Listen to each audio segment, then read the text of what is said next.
আমার সঙ্গে কিছু নয়, গাড়ি সাইড দিয়ে নিয়ে আমি দাঁড়িয়েছিলাম। ও কি চাই যে আমি যখন যাব তখন গাড়িটা সাইডটা দিয়ে দিক পুরো। এবার পাড়া গ্রাম তো ওসব হয় না, ওই জন্য আমি সাইডে দাঁড়িয়েছিলাম।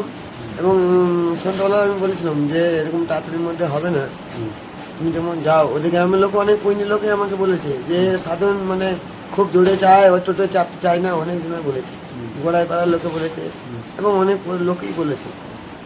তা সত্ত্বেও এরকম করেছে বললে আমি তেমন কিছু বলিনি। আমাকে হঠাৎ ওই বাগদিপাড়া মোড়ে কালতলার কাছে মারতে লাগলো, আর কেউ ছিল না।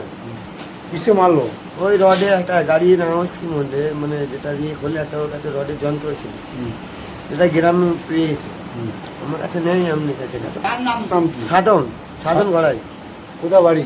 পুইনি।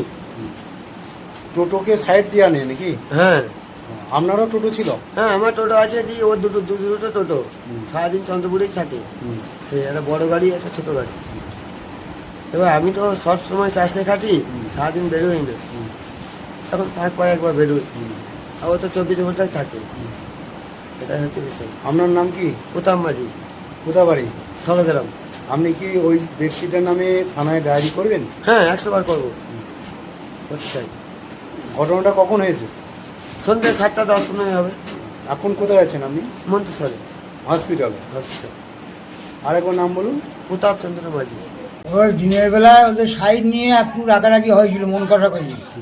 আচ্ছা, তারপর সেই মন কষাকষির ওপরে সন্ধ্যেবেলা দুজনাই পেছু প্যাসেঞ্জার নিয়ে যাচ্ছিল আমাদের সড়কগ্রামে বাগদিপাড়ায়। আচ্ছা, যেতে যেতে প্যাসেঞ্জার দুজনেরই নেমে যায় গাড়ি থেকে। নেমে যাওয়ার পর ওকে গাড়ি আটকিয়ে, সামনে আটকিয়ে ওকে গাড়ি রেঞ্জ রিং খোলার রডে করে ওকে বেপরম আঘাত করে। ওইভাবে যে মার খেয়েছে সেটা কে হচ্ছে আপনার? আমার ছেলে প্রতাপ মাঝি, প্রথম মাঝি। বাড়ি কোথায়? সড়কগ্রাম বাড়ি। আর যে মেরেছে তার নাম কি? তার নাম হচ্ছে সাধন গড়াই, কুইনি বাড়ি। কুইনি বাড়ি। ঘটনাটা কোথায় হয়েছে? ঘটনাটা সড়কগ্রামে বাগদিপাড়ায়। কবে হয়েছে সেটা? আজকে সন্ধ্যে 7টায়। আচ্ছা, আপনার ছেলেকে কিরম আহত করেছেন? ওই রডে করে মেরে মাথা তো সব ফাটিয়ে ফুটিয়ে দিয়ে একদম অজ্ঞান হয়ে পড়েছিল। তারপরে ওই পাড়ার লোকেরা দেখে আমাকে দূরে 5-6টা মেয়ে ছেলে আমাকে বাড়িতে খবর দেয়। আমি গিয়ে দেখি ছেলে আমার অজ্ঞান অবস্থা পড়ে, ওরা পাড়ার লোকে মাথায় জল ফল দিয়ে ওকে ফাঁকা করে এই অবস্থায় আমি পৌঁছালাম। যে ছেলেটা মেরেছে তার নামে কি অভিযোগ করবেন থানায়? হ্যাঁ, থানায় অভিযোগ করবো, কি করবো না। আমি আমার গ্রামের অঞ্চলের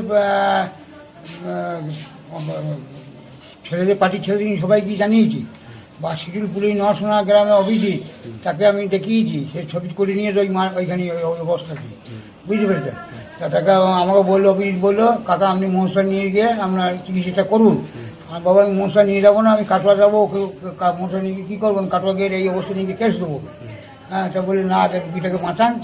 হ্যাঁ, তারপর আমি ওকে ব্যান্ডেজ করি, চিকিৎসা করে নিয়ে আসুন, তারপর কাজ যা করবার আমরা করব। আচ্ছা, আপনার ছেলে এখন কোথায় আছে? এইটা হসপিটাল আছে মনসরে। মন্তেশ্বর হসপিটাল আছে। আপনার নাম? আমার নাম সমর মাঝি। বাড়ি?